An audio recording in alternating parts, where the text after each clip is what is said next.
You're listening to the Jefferson Exchange. I'm Charlie Zimmerman. Each month, we partner with the Hearth, a program where people gather to share true and personal stories. Today's story is from Tom Pike back in 2017. He tells of his life as a high-risk adventurer and his journey of self-discovery. He's introduced by Hearth founder Mark Yaconelli.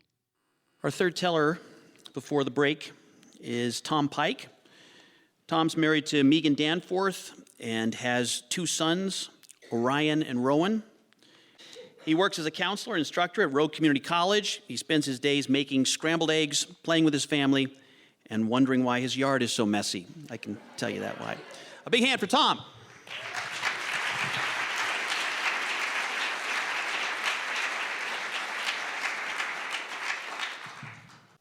So a few years ago, some relatives of mine shared with me that I was not expected to survive childhood. It came as sort of a shock, and it wasn't because I had a rare disease or illness, but they said it was due to my father's encouraging of risk-taking behavior. He encouraged us to do dangerous things, and if we backed away from the challenge, he might ridicule or cajole us in a teasing kind of way. So I learned from an early age, I better take risk and get comfortable with that. By the time I was 10, I had a brother who was a year older than me, so he was 11. They were dropping us off in Tuolumne Meadows in the high country in Yosemite and saying, you know where Uncle Jack and Aunt Jane live in Wawona, here's a map, you can find your way. You know, and I don't even know, 3 or 4 days later, I actually honestly don't remember the trip.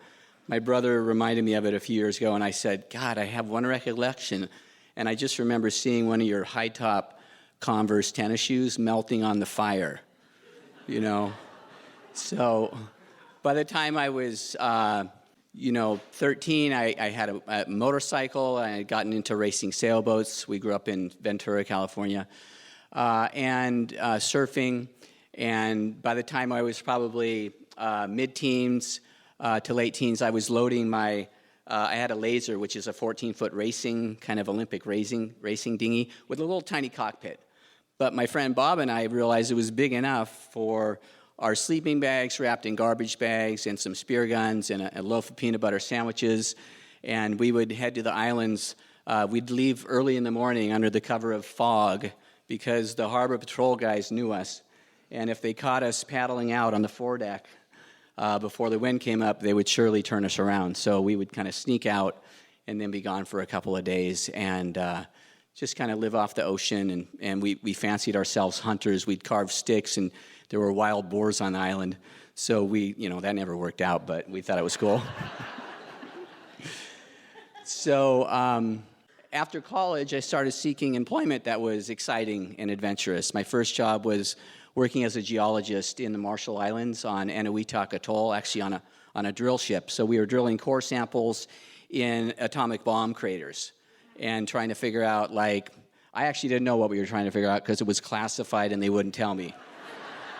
But people do get drunk. I worked midnight till noon, and some guy spilled the beans that we were trying to figure out what happened when an atomic bomb went off, you know.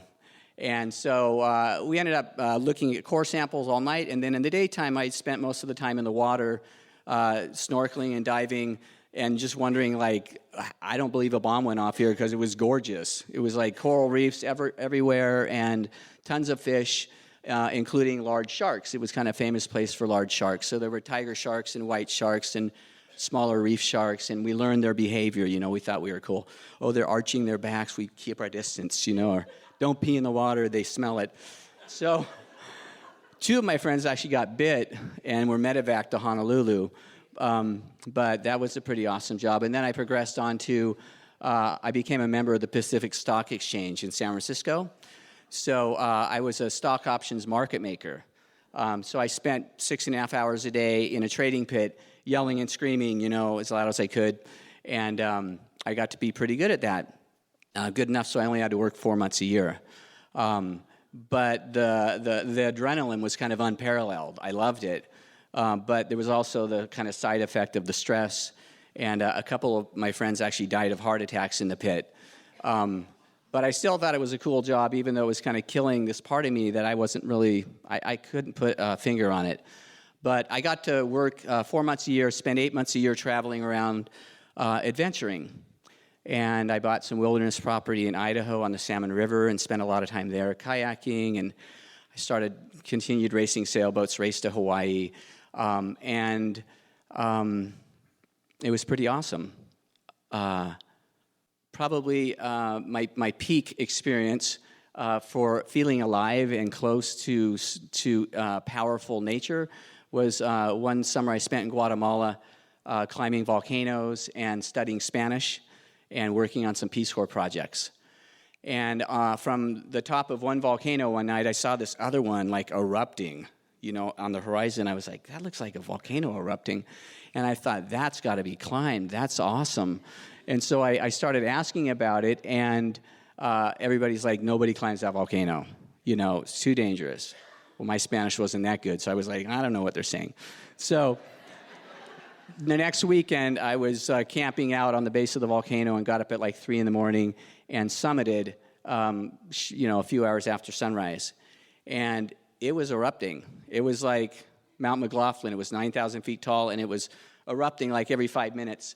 And luckily, it was really windy, so the upwind side of the cinder cone wasn't really much bigger than this room, and in the middle was like this 20 or 30-foot wide throat of the volcano that everything would come out of. And so I was like, I'll stand on the upwind side of the volcano, and when it erupts, everything pretty much goes that way. So I'm good. So I watched for about an hour, and it was phenomenal, especially from a geologic perspective. Like, Earth is birthing Earth, And so it was like 30 seconds before an eruption, I would feel the mountain just start coming to life and shaking, and then it would start making noise like a freight train, like coming out, and then it would just, explode, and it was awesome. And then I thought, that throat of the volcano is not that far away, and in between eruptions, there's plenty of time, and even though there's poisonous gases, I could hold my breath. So I want to look in there, what is down. That's theoretically, you can see the core of the Earth. So I held my breath, and I made a run for it. And when I got closer, it was like, this is not a good idea. There's lava, and it's not like this clean margin where you just look in, So I turned around in panic and ran back. I didn't realize that a month later it was going to blow up over a mile in the air with lava and ash and ruin a bunch of village homes like at the base of the volcano. So it was just getting ready for that, but I didn't know that. And so I kind of lived my life that way, and that adrenaline, that it gave me a feeling of aliveness that I'd never felt. The risk, something about it made me feel I came alive. The intimate connection with the earth, and in reflecting back though, those stories I just shared with you, there wasn't really ever really bravery. It was kind of like adventuring. And there was some courage, probably, maybe moments of bravery, but not really as a theme. And I heard it said a few weeks ago that the 2 most important days in your life are the day that you're born and the day that you find out why. And I had definitely found out my why. I was very conscious of my why. It was just to have a lot of free time to explore the world and to take risks and feel that aliveness. But that was about to change because I was having some tea one rainy winter evening around my dining table in Mill Valley with 2 of my best friends that were visiting from out of town.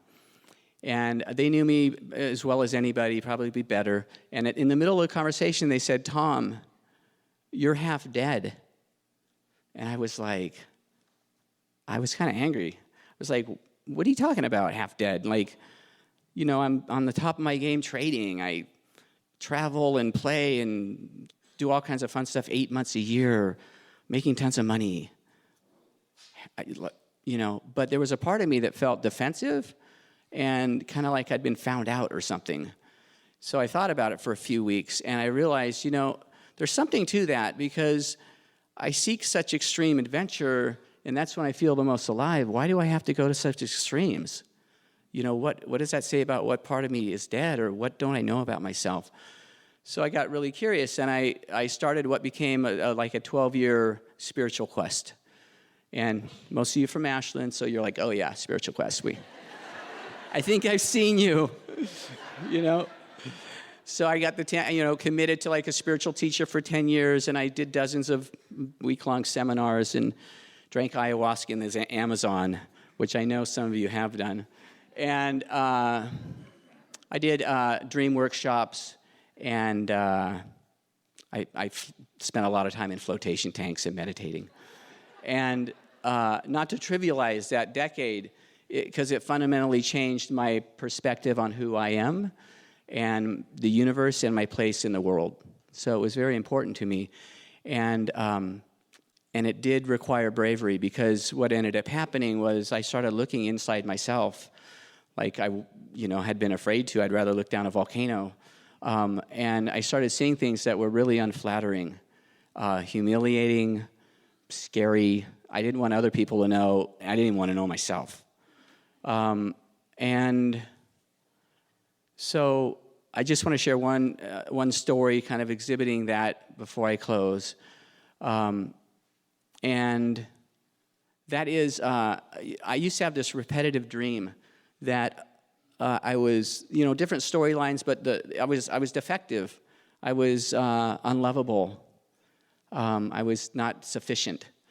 And so I woke from a dream. This was only about 10 years ago in Ashland. I was sleeping next to my wife, wake up, here's this dream, and I had a hole in the back of my neck.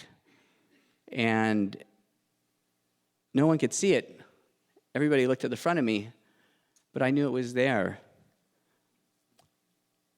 And the doctor said, it's incurable. Sorry, there's no cure for that. So, I went to write the dream down, and I realized that was like a way to protect myself, because thinking about the dream is a lot safer than feeling it. And I was like, I should feel this. This is really, what this is about. I want to feel it. I want to get over this. I want to, feel lovable. And so I just spread my arms and legs in bed, and I started breathing, and I invited the feeling.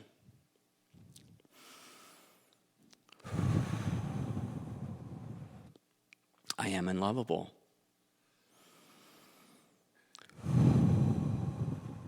And every breath, it took everything I could to stay with that. And I wanted to curl up. I wanted to write it down. I wanted to scream. I wanted to leave. I didn't want to open to that at all. And I kept opening to it and breathing and just saying, what if that's true? Okay. And I just fed myself to that demon. Here I am. Go ahead. I'm tired of running from that. And over time, it became an electrical current that just flowed through my body, head to toe, and it was even more painful at that point. I just opened up, and I was like, there was no more thinking about it. It was just this uncomfortable current. And over time, it just diminished, and I went to sleep.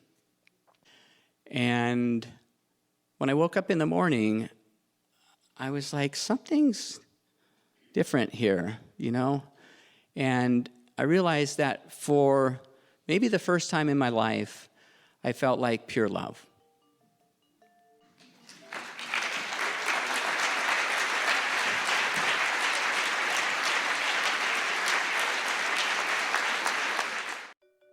Tom works at Rogue Community College as a licensed mental health counselor and full-time faculty member.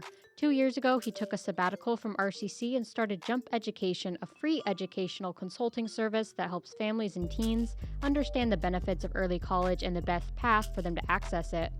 That's it for today's exchange. I'm Charlie Zimmerman. Andrew Crackle is engineering our show today. Our theme music is composed by Maxwell and Terry Longshore. Thanks for joining us, and have a great day.